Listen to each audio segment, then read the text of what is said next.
มุนินาสัมมาตคาตาภเวตาภาอุลิกตาสังวัตตสัพพัง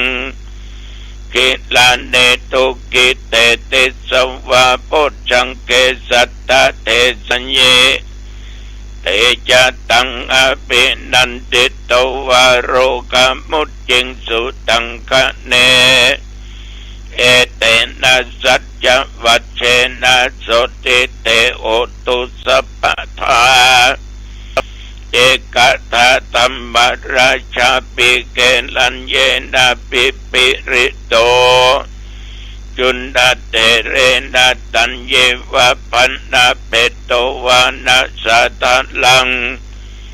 สัมโมทิโตวาจะอาปาตาตัมมพุทธสิทานะโสเอเตนะสัจจวัชเชนะโสติเตอุตุสัพพทาปะอินาเตจะอาปาตาตินันนัมปิมะเยสินังมัคคะอัตตกิเลสวะปัตตานุปติธัมมตัง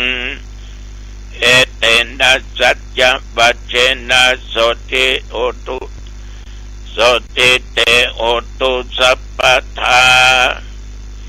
สกัตตัวพุทธรัตนังโอสัตถังอุตตมังวรัง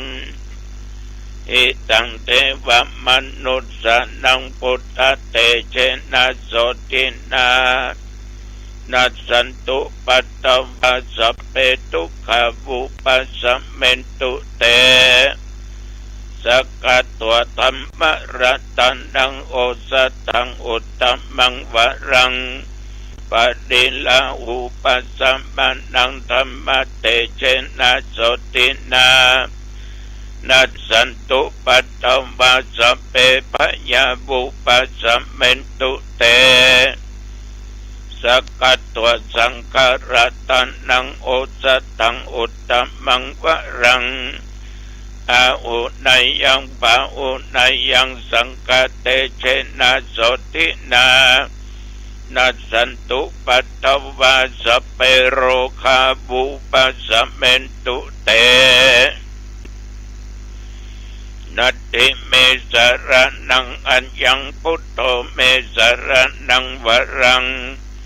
เอเตนะสัจจวัชเชนะโอตุเตชยมังคลังนัตติเมสรนังอัญญังธัมโมเมสรนังวรังเอเตนะสัจจวัชเชนะโอตุเตชยมังคลังนัตติเมสรนังอัญญังสังโฆเมสรนังวรังเอเตนะสัจจวัชเชนะโอตุเตชยมังคลัง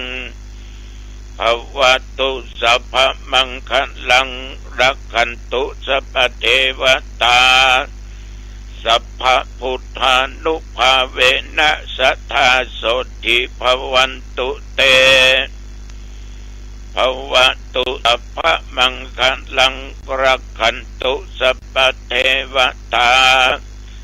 สัพพธัมมานุภาเวนะสัทธาโสติภวันตุเตภวตุสัพพมังคลัง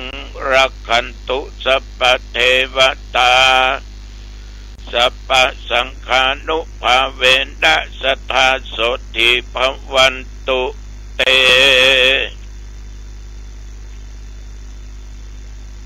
โดยเดชานุภาพคุณแห่งพระพุทธเจ้าทุกพระองค์โดยเดชานุภาพคุณแห่งพระธรรมอันเป็นศาสนคำสอนของพระพุทธเจ้าทุกพระองค์โดยเดชานุภาพคุณแห่งพระสังฆรัตนะอริยสาวกเจ้าจุตนจุองค์บทสาธยายมนต์อันศักดิ์สิทธิ์โดยจิตอันตั้งมั่นของข้าพเจ้าขออธิษฐานตัวข้าพเจ้าตลอดจนอุบาสกบาสิกาญาติโยม เข้าแก่นกรรมใจยิงเด็กขาทุกท่านทุกคนแม้นว่ากำลังตะรงโรกาเปียทิโรคร้ายโรคนักทั้งนอกกายในกายขอเดชานุภาพคุณแห่งพระพุทธพระธรรมพระสงฆ์บทสวดมนต์โพชฌังคปริตจงกำจัดยังโรคร้ายต่างๆในกายนอกกายขอฮือหายตามปกติที่จะเกิดมาไปหน้าอย่าได้มาใกล้มากายขอข้าพเจ้าและญาติโยมทุกคนมีสุขภาพบารมีอันแข็งแรงมีความสุขกายสบายใจแม้นว่าเดินทางไปเหนือใต้ทุกออกไปใกล้ทุกสลอกทุกปองไปก็มีโชคมีใจกลับมามีใจและมีโชคอยู่ปราศจากโรคภัยอันตรายต่างๆจะได้มากำมากายสุขกายสบายใจจำเริญด้วยสติและปัญญาบ่ตั้งอยู่ในความประมาทจำเริญในกิจการงานหน้าที่ยิ่งขึ้นไปอายุวันนะสุขะพละจงบังเกิดมีแก่ข้าพเจ้าและญาติโยมท่านผู้ฟังทั้งหลายทุกท่านทุกคนโดยจิมเตะกรมอุตุได้ประกาศบอกตักเตือนระวังอาจจะมีพายุเข้ามาอยู่เพราะอากาศมีการเปลี่ยนแปลงบึ้นหนาวบึ้นร้อนคนเลยบ่ค่อยสบายกันแม้แต่ตนอาตมภาพก็ยังจะหิเป็นหวัดเป็นไอแต่ไม่ยอมแพ้มียาก็ฉันยารักษากายของตัวเองได้รับความอบอุ่นอยู่ตลอดนับตั้งแต่ตะวันวามาจนถึงปัจจุบัน24 ชั่วโมงบุญนักบุญหลายทุกคนรอดมาได้อีก1 วันอยู่ต่อไปข้างหน้าอย่าได้ประมาทละบาปหาบุญสร้างกุศลไว้บารมีไว้เพราะความตายนั้นมันรออยู่ข้างหน้าซึ่งเป็นภัยก็ตามไม่สามารถลบหลีกหนีพ้นได้ญาติโยมตั้งแต่ตะวาเป็นต้นมาบ่มีรายงานฝนตกแม้แต่หยดเดียวตะวานี้ฉันเข้าเจ้าแล้วก็อยู่วัดก็พบปะกับญาติกับโยมที่มากระทำบุญทานไว้กับตนกับตัวทานไว้ไปหน้าทานหน้าคนตายทำบุญคล้ายวันเกิดก็เรียกว่าฮักตัวเองอยู่ต้องการบุญกุศลนั้นเป็นเรือสะเปานำตัวเองไปสู่ทางที่ดีอยู่ทางที่ดีมีความสุขมีโภคทรัพย์สมบัติแก้วแหวนเงินทองสิ่งของอยู่ฉันเป็นแล้วตะวาก็ออกจากวัดเดินทางไปวัดดอยสะปัญญูตะวานี้ญาติโยมมีการประชุมคณะสงฆ์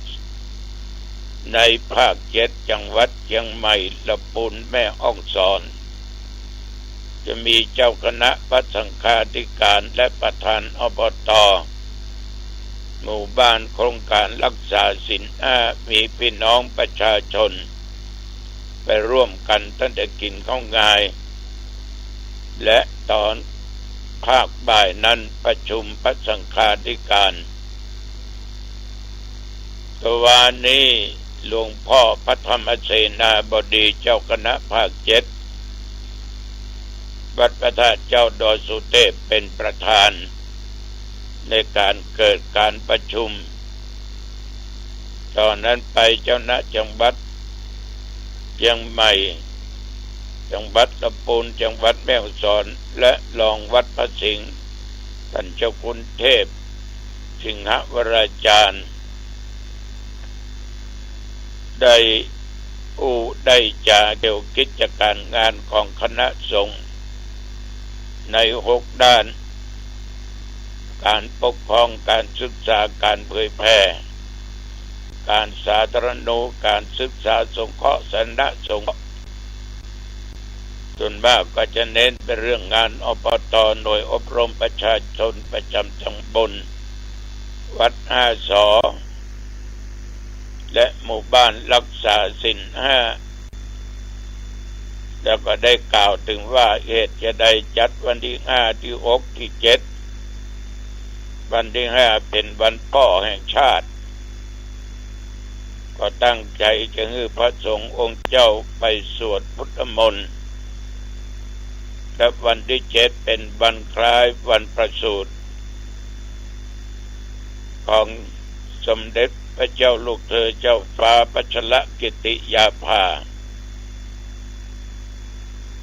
ญาติโยมท่านผู้ฟังทั้งหลายตะวันนี้3 โมงปลายแก่พอดีพระเดชพระคุณหลวงพ่อพระพรหมเสนาบดีที่ปรึกษาเจ้าคณะภาค7อดีตเจ้าคณะภาค7องค์กรกรรมการมหาเถรสมาคมท่านมีเมตตาธรรมทั้งที่ท่านมีภารกิจนักเสร็จภารกิจกรุงเทพก็บินขึ้นมาก็ยังไปให้กำลังอกกำลังใจได้ให้โอวาทคำชี้แนะชี้นำหลายสิ่งหลายอย่างแต่ว่าเลิกการประชุมก็5 โมงเย็นกลับถึงวัดก็5 โมงกว่าจัดนักนั่นคือกิจนั่นคือหน้าที่ของทุกตนทุกองค์ที่จะพึงรับทราบและนำปฏิบัติเหมือนกับญาติกับโยมต่างคนก็มีหน้าที่สามีภรรยาลูกเต้าเอาต่างคนต่างมีหน้าที่เหมือนกันหมดผัวที่ดีต้องยกย่องเมียผัวที่ดีจะไม่ต้องดูถูกดูเมียดูถูกดูแคลนเมียของตัวว่าเป็นคนมาจากตระกูลนั้นจากตระกูลนี้จะต้องนอกใจสีภรรยาต้องมอบความเป็นใหญ่ให้เขาในบ้านในจองกิจการงานให้เครื่องแต่งตัวให้รางวัลแก่ภรรยาโดยเองหน้าที่ของเมียจะต้องเป็นคนบักขี้ค้านมันการมันงานจัดการงานดีการบ้านการจองการกินการว่าทุกสิ่งทุกอย่างสงเคราะห์คนข้างเคียงของสามีพ่อแม่พ่อผัวแม่ผัวญาติวงศาหลานเหลนญาติทั้งสามีมันนอกใจสามีนอกจากนั้น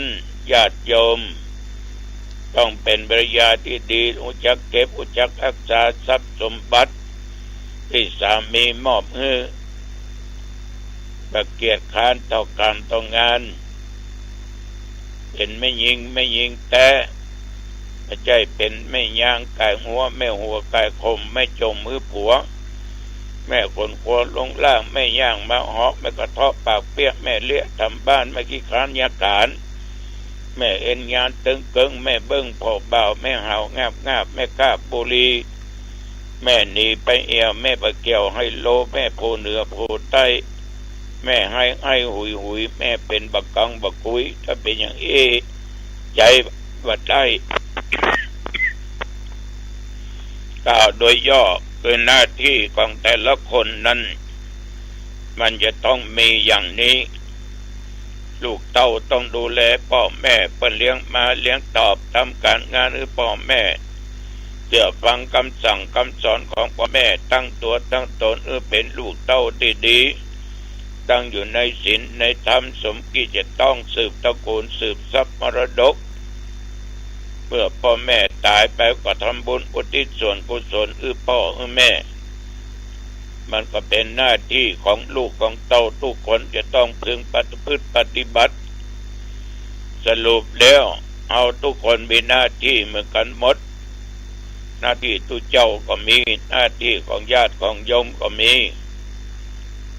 ตุเจ้าก็ปฏิบัติไปตามหน้าที่ตามกฎตามศีลตามธรรมตามหน้าที่ที่ได้บอกกล่าวไปเมื่อตะกี้นี้ญาติโยมก็มีหน้าที่การอุปการะ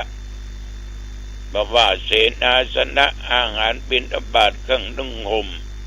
ยารักษาโรค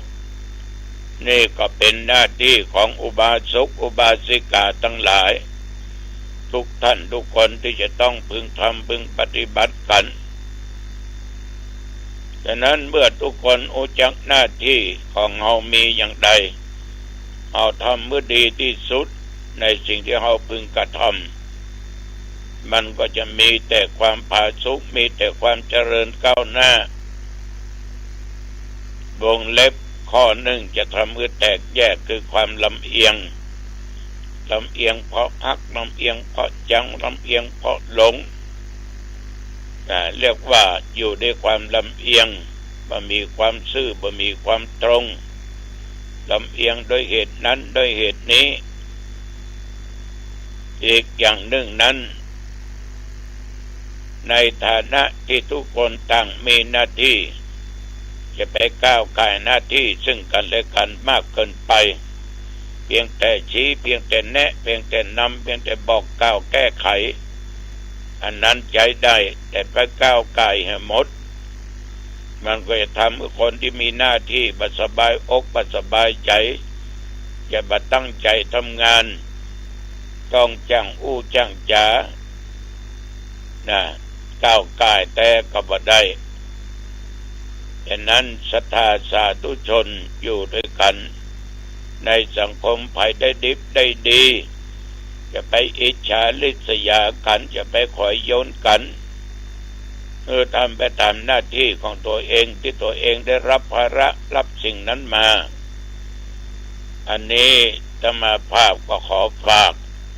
ไว้กับญาติกับโยมท่านผู้ฟังทั้งหลายลองนำไปคิดพิจารณาวันนี้พระกันเนอร์งานเข้ากำที่บ้านห้องช้างตำบลวัดห้องช้างตำบลตาตุ้มอำเภอปะซางจังหวัดลำพูน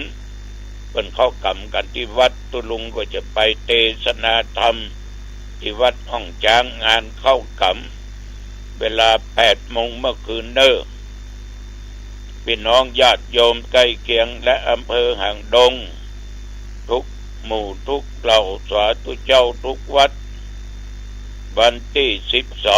12 เดือนธันวาคมพระพุทธศักราช 2568 นี้คณะสงฆ์ร่วมด้วยงานราชการจะได้จัดมีการกฐินบุญครบ 50 วันอุทิศส่วนบุญกุศลถวายเป็นพระราชกุศลแด่สมเด็จพระนางเจ้าสิริกิติ์พระบรมราชินีนาถพระบรมราชชนนีพันปีหลวงอย่าไปลืมเนอวันที่ 12 ทำกันที่วัดขุนคงหลวงตำบลขุนคงอำเภอหางดงจังหวัดเชียงใหม่วัดของสาธุเจ้าเมียวในวันที่ 12 เวลาบ่าย 2 โมงเนอญาติโยมไปพบไปพระกันอาตมาก็จะไปทุกเจ้าจะเป็นนักไปหลาย10 ตนเป็น 7-80 ตนไปนอกมีท่านนายอำเภอหางดงเป็นประธานพร้อมหน่วยงานองค์กรเทศบาลอบต.ชมรมกำนันผู้ใหญ่บ้านเพราะมันครบรอบ 50 วันในการเสด็จสวรรคตของสมเด็จพระนางเจ้าสิริกิติ์พระบรมราชินีนาถพระบรมราชชนนีพันปีหลวงอันเป็นแม่ของเป็นดินเป็นแม่ของหมู่เฮาทั้งหลายวัดขุนคงนี้ในหลวงรัชกาลที่ 9และพระราชินีเคยเสด็จไปครั้ง 2 ครั้งฉะนั้นทางพระสวัสดิ์เจ้าเมียวและคณะศรัทธากึศถึงสิ่งเหล่านี้ จึงได้จัดมีการกระทำบุญถวายเป็นพระราชกุศลในวันที่12เดือนธันวาคมพุทธศักราช2568เวลาบ่าย2 โมงที่วัดขุนคงตำบลขุนคงอำเภอดงจังหวัดเชียงใหม่นมาภาพฐานะประธานสงฆ์จึงขอเจริญพรและขอบอกกล่าวคณะสงฆ์ทุกรูปได้รับทราบพากันไปที่วัดขุนคงหลวงเด้อในวันที่12ที่ใกล้จะถึงนี้เอาละญาติโยมท่านผู้ฟังทั้งหลายจะมาเป็นเวลาพอสมควรอายุวันโนสุขังพลังพบกันใหม่โอกาสหน้าเจริญพรบุคคลที่มีอำนาจล้นฟ้าเสมือนรัฐบาลกลางของพระสงฆ์กว่า 300,000 รูปทั่วไทยอำนาจของมหาเถรสมาคมคืออะไรบ้างอย่างแรกคือคุมกฎหมายสงฆ์คุมการแต่งตั้งเจ้าอาวาสทั่วประเทศตัดสินผิดถูกพระเนรและที่สำคัญคือคุมงบประมาณศาสนสมบัติมหาศาลในอดีตนั้นมีการที่จะได้นั่งเก้าอี้นี้ต้องใช้ระบบอาวุโสคือใครบวชนานสมณะสูงก็ได้เลื่อนขั้นขึ้นไปนั่งตามคิวนะครับจนเกิดคำคอรหาเรื่องระบบอุปถัมภ์และเด็กปากหนาหูขึ้นเรื่อยมาแต่จุดเปลี่ยนครั้งสำคัญเกิดขึ้นในปี 2561 ครับเมื่อมีการแก้กฎหมายของคณะสงฆ์ถวายพระราชอำนาจคืนสู่พระมหากษัตริย์โดยตรงนั่นหมายความว่านับจากนี้ไปเก้าอี้กรรมการมหาเถรสมาคมไม่ใช่แค่สมบัติผัดกันชมของพระผู้ใหญ่อีกต่อไปแต่เป็นตำแหน่งที่ต้องผ่านการคัดกรองด้วยความเหมาะสมและพระราชอัธยาศัยเท่านั้น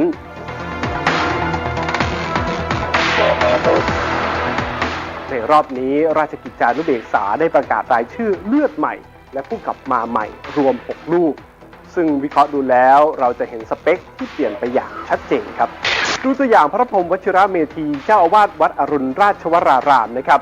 การกลับเข้ามาของท่านมีความหมายนัยสำคัญท่านคือต้นแบบของพระนักบริหารที่เปลี่ยนวัดเก่าแก่ให้กลายเป็นแลนด์มาร์คระดับโลกสร้างรายได้สร้างความภูมิใจโดยไม่ทิ้งแก่นธรรมนี่คือโมเดลที่คณะสงฆ์ไทยอยากให้วัดทั่วประเทศทำตามครับที่น่าจับตามองที่สุดก็คือพระธรรมวชิรจินดาภรณ์หรือว่าเจ้าคุณสมคิดจากวัดราชบพิตรนะครับด้วยวัย 55 ปีถือว่าหนุ่มมากในวงการสงฆ์ระดับสูงท่านคือกุญซือด้านการศึกษาเป็นอธิการบดีของมหาวิทยาลัยสงฆ์นะครับการดึงท่านเข้ามาสะท้อนว่าโจทย์ใหญ่ของมหาเถรสมาคมชุดนี้คือการรื้อระบบการเรียนสงฆ์ให้ทันสมัยต่อโลก AI และดึงคนรุ่นใหม่กลับมาฟังธรรมะให้ได้ครับและพระพรหมเสนาบดีนะครับผู้เชี่ยวชาญด้านงานต่างประเทศในยุคที่ geopolitics ศาสนาถูกใช้เป็นเครื่องมือเชื่อมสัมพันธไมตรีท่านคือตัวจักรสำคัญนะครับที่จะขยายซอฟต์พาวเวอร์พุทธศาสนาไทยในเวทีโลกส่วนพระอีก3รูปล้วนเป็นพระสายวิปัสสนาและงานปกครองที่มีภาพลักษณ์สมถะไร้ข้อคอรหาการเข้ามาของท่านคือการถ่วงดุลและสร้างภาพลักษณ์ที่ขาวสะอาดขึ้นให้มหาเถรสมาคมครับ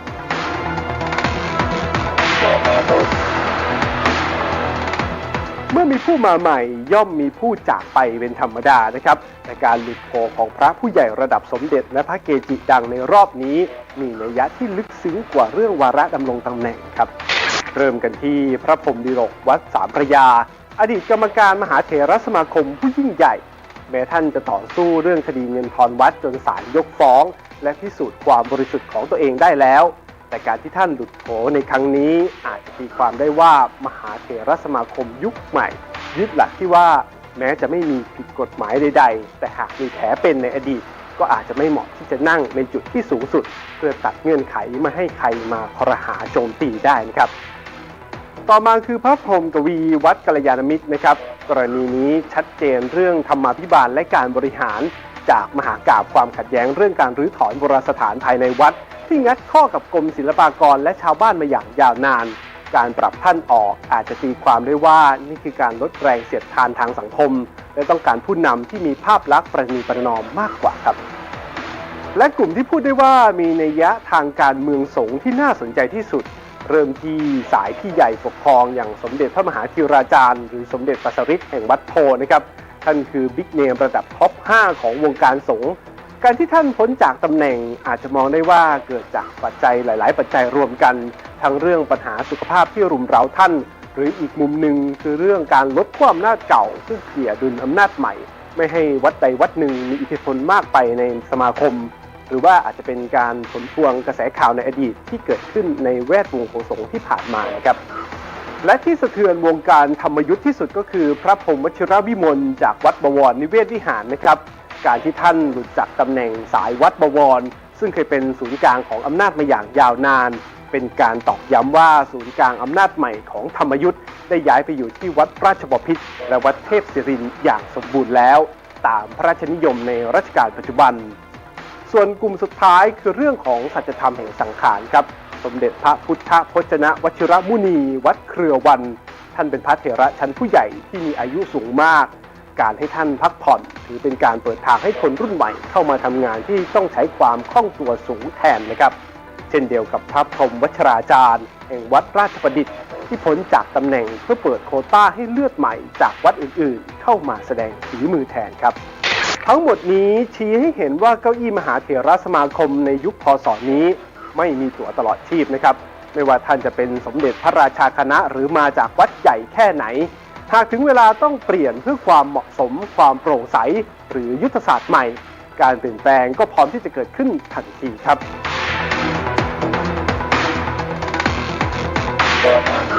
คำถามสุดท้ายก็คือภายใต้หน้าตาของครม.สงฆ์ชุดใหม่นี้ทิศทางของศาสนาพุทธไทยจะเปลี่ยนไปอย่างไรบ้างหากจะให้เราสรุปก็คงจะออกมาหลักๆดังต่อไปนี้ครับอย่างแรกเรื่องธรรมาภิบาลถือว่าเป็นการหมดยุคเจ้าอาวาสที่เป็นเจ้าพ่อนะครับต่อไปนี้วัดก็คือจะต้องโปร่งใสบัญชีต้องตรวจสอบได้การแต่งตั้งสมณศักดิ์ต้องมีผลงานจริงไม่ใช่แค่ระบบวิ่งเต้นหรือว่าเด็กฝากของใครนะครับอย่างต่อมาคือการทำงานเชิงรุกพระจะไม่อยู่แค่ในวัดรอให้คนมาทำบุญแต่จะมีการใช้สื่อออนไลน์เทคโนโลยีการท่องเที่ยวเชิงวัฒนธรรมรุกเข้าไปหาประชาชนเพื่อตอบโจทย์จิตวิญญาณของคนเมืองที่กำลังว้าวุ่นอยู่ในปัจจุบันนี้ครับและอย่างสุดท้ายคือความเป็นเอกภาพความขัดแย้งระหว่างนิกายธรรมยุทธ์กับมหานิกายจะลดลงเพราะโครงสร้างใหม่นี้รวมศูนย์อำนาจที่แตกร้าวไว้ที่จุดเดียวทุกฝ่ายต้องร่วมมือกันทำงานเพื่อกู้วิกฤตศรัทธาที่มีต่อวงการสงฆ์ในประเทศไทยไม่มีการแยกก๊กแยกเหล่ากันอีกต่อไปหากจะยังให้ระบบนี้ยังคงอยู่คู่กับชาติไทยสืบไปในภาคหน้านะครับคุณผู้ชมครับการแต่งตั้งกรรมการมหาเถรสมาคมชุดใหม่นี้คือการเดิมพันครั้งสำคัญที่สุดของวงการสงฆ์ไทยนะครับนี่ไม่ใช่แค่การเปลี่ยนแค่ตัวบุคคลธรรมดาเท่านั้นแต่คือความพยายามของโครงสร้างอำนาจหลังยุคแก้กฎหมายพระสงฆ์ในปี 2561 ที่จะปรับสเปคของมหาเถรสมาคมเพื่อรองรับโจทย์หินที่รออยู่ข้างหน้าคือการดึงศรัทธาของคนรุ่นใหม่กลับมาแล้วก็พิสูจน์ให้เห็นว่าผ้าเหลืองนั้นยังเป็นที่พึ่งทางปัญญาและจิตวิญญาณได้จริงไม่ใช่แค่เพียงอาชีพหรือแหล่งหาผลประโยชน์เท่านั้นนะครับ10 ธันวาคมนี้รัฐนาวาลำใหม่ของคณะสงฆ์กำลังจะเริ่มออกเดินทางจะฝ่าขึ้นลมแห่งวิกฤตศรัทธาไปได้ตลอดรอดฝั่งหรือไม่ประชาชนชาวพุทธอย่างเราผู้ตัดสินครับและนี่คือเรื่องราวทั้งหมดของ The Story เอพิโซดนี้นะครับหวังว่าคุณผู้ชมจะชอบเนื้อหาที่เรารวบรวมนำมาเสนอแล้ว The Story จะกลับมาใหม่ในตอนหน้าจะเป็นเรื่องราวอะไรนั้นรอติดตามชมกันด้วยนะครับสวัสดีครับสวัสดีครับท่านผู้ฟังที่เคารพธรรมสาระวันนี้ผมเกษตรเพชรสำลิดผู้ดำเนินรายการก็ได้จัดรายการเป็นส่วนที่นำเสนอสารธรรมอาจจะเคยกล่าวไปถึงที่เคยกล่าวถึงปราชญ์ชาวจีนที่ว่าโอวาท4ของท่านเหลียวฝานเคยนำออกอากาศไปบ้างแล้วแต่ว่าเป็นส่วนหนึ่งที่เป็นคำสอนที่พ่อสอนลูกให้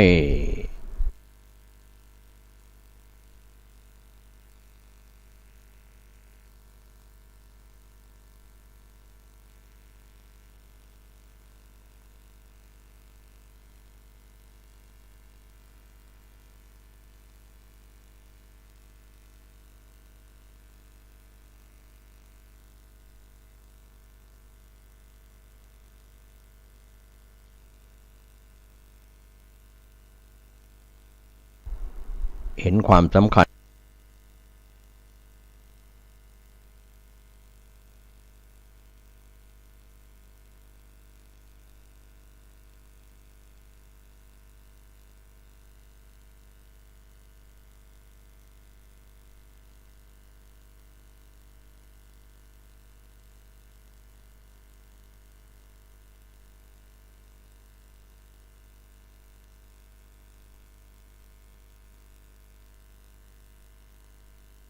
ใน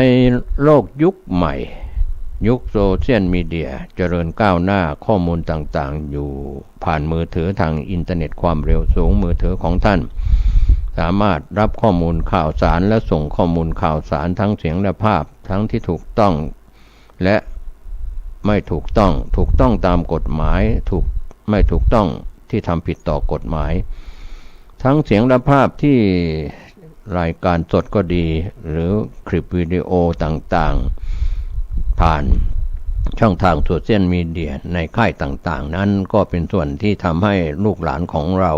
ในยุคปัจจุบันนะครับท่านผู้ฟังก็คือพ่อแม่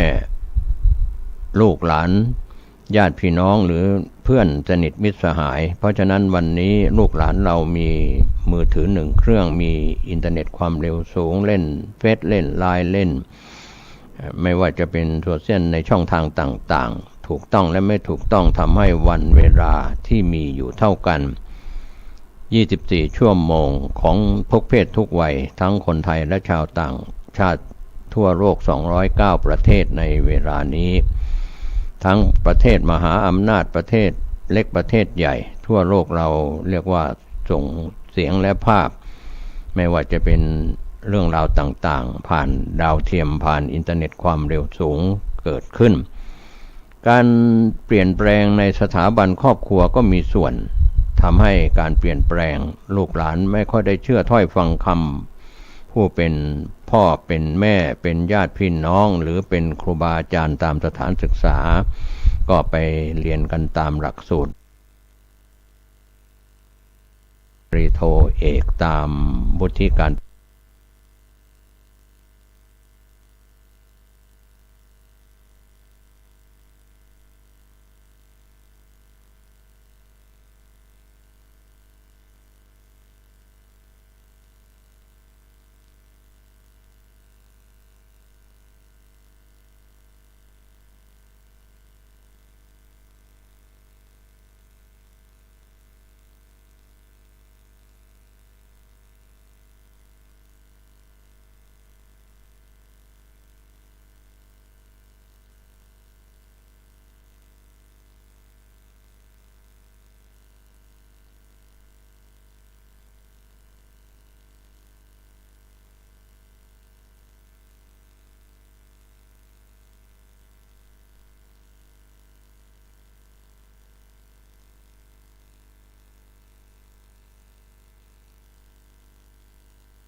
ท่านเคยชมพ่อว่าคำตอบทั้ง5 ข้อของพ่อนั้นเขียนได้ดีเหมือนขุนนางผู้ใหญ่เขียนทูลเกล้าถวายความเห็นต่อฮ่องเต้นั่นเทียวท่านว่าถ้าคนไม่มีความรู้จริงย่อมเขียนไม่ได้เช่นนี้ความสามารถของพ่อย่อมจะเป็นประโยชน์ต่อแผ่นดินฉะไหนจึงจะถูกทำลายอนาคตเสียเล่าท่านจึงสั่งให้พ่อไปทำงานกับท่านและได้รับพระราชทานข้าวหลวงย้อนหลังจนครบจำนวนที่ขาดไปปรากฏว่าเท่าจำนวนที่ท่านผู้เฒ่าคงคำนวณไว้พอดีเมื่อเป็นเช่นนี้ยิ่งทำให้พ่อเพิ่มความเชื่อถือในคำพยากรณ์ตามโหราศาสตร์ของท่านผู้เฒ่าคงมากยิ่งขึ้นเพราะอุปสรรคเพิ่งผ่านพ้นไปทำให้เห็นได้ชัดเจนยิ่งขึ้นว่าชะตาชีวิตนั้นได้ถูกลิขิตมาแล้วอย่างแน่นอนจะช้าจะเร็วจะมีใครเป็นอุปสรรคอย่างไรก็หนีไม่พ้นพ่อจึงปล่อยใจให้เป็นไปตามยถากรรมไม่มีความกระตือรือร้นไม่ทะเยอทะยานขวนขวายไม่ดิ้นรนที่จะเอาดีไปกว่านี้อีกต่อไปทำให้จิตใจก็สงบดีมากยิ่งขึ้นเมื่อพ่อสอบได้แล้วเช่นนี้ก็ต้องเดินทางเข้าเมืองหลวงปักกิ่งในปัจจุบันเป็นเมืองหลวงในอดีตอยู่ในมหาวิทยาลัยของหลวงแห่งหนึ่งได้1 ปีพ่อก็ไม่ได้ดูหนังสือหรือตำราเรียนใดๆอีกเลยเอาแต่นั่งสมาธิไม่พูดไม่จาไม่คิดอะไรทั้งสิ้นพอครบ1 ปีพ่อก็ได้รับคำสั่งให้ย้ายเรียกว่าให้ย้ายไปเข้ามหาวิทยาลัยของหลวงทางตอนใต้คือหนานกิ่งในปัจจุบันของเมืองจีนแผ่นดินใหญ่อันเป็นสถาบันสุดท้าย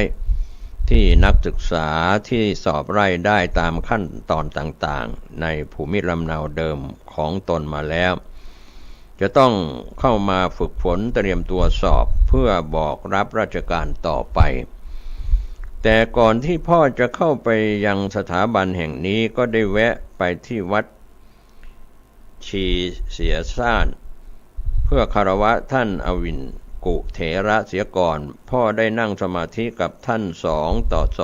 2เป็นเวลานานถึง3 วัน3 คืนโดยไม่ได้หลับไม่ได้นอนเลย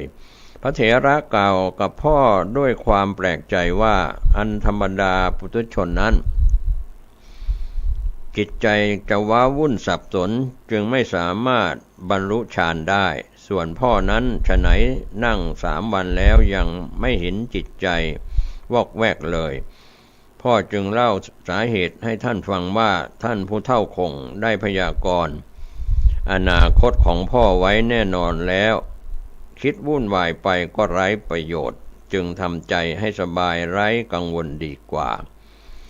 ท่านอวินกุเถระหัวเราะแล้วก็ร้องว่า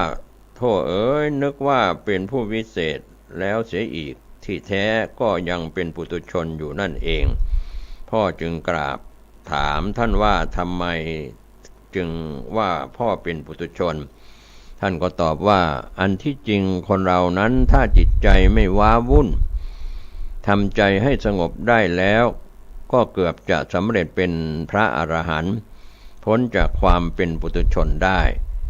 แต่คนธรรมดานั้นจิตใจยากที่จะสงบระงับได้การฟุ้งซ่านนี่เองที่ทำให้คนเรา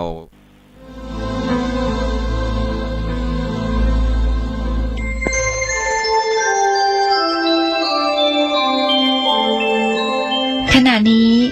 ท่านกำลังฟังสถานีวิทยุกระจายเสียง FM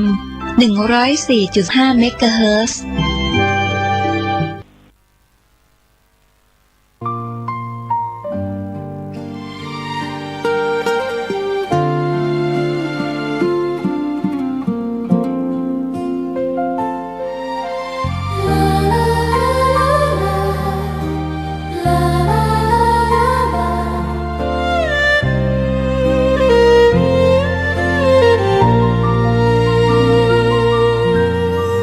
แสงทอง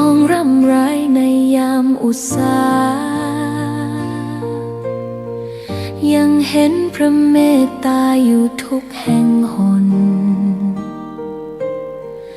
น้ำพระทัยฉโลมใจคน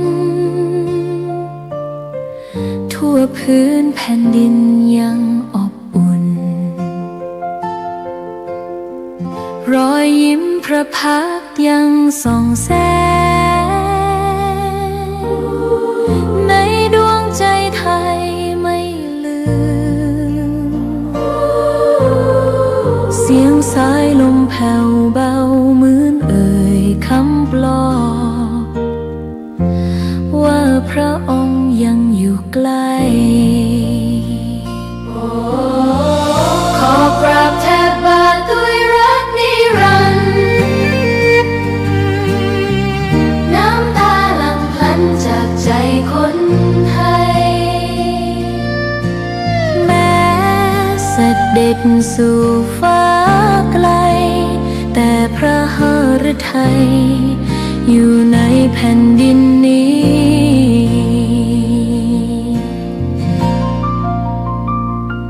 สวนดอกไม้ยังบานดังวันเก่าราวกับเจ้าดอกไม้รู้ว่าพระองค์จากไปแต่กลิ่นหอมยังพัดผ่านใจให้ระลึกถึงพระเมตตาแผ่นดินนี้ยังส่องสว่างด้วยพระคุณอันยิ่งใหญ่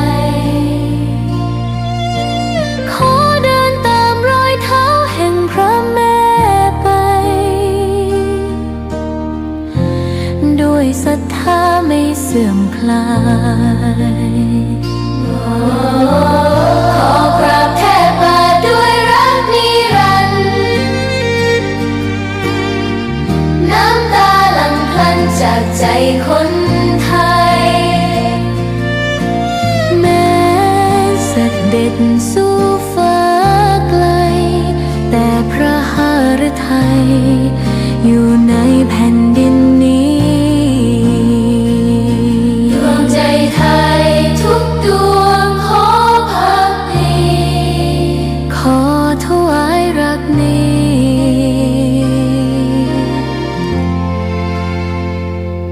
นิรันดร์แด่พระพันปีหลวง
ลูกขอให้หยุดดื่มเหล้า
น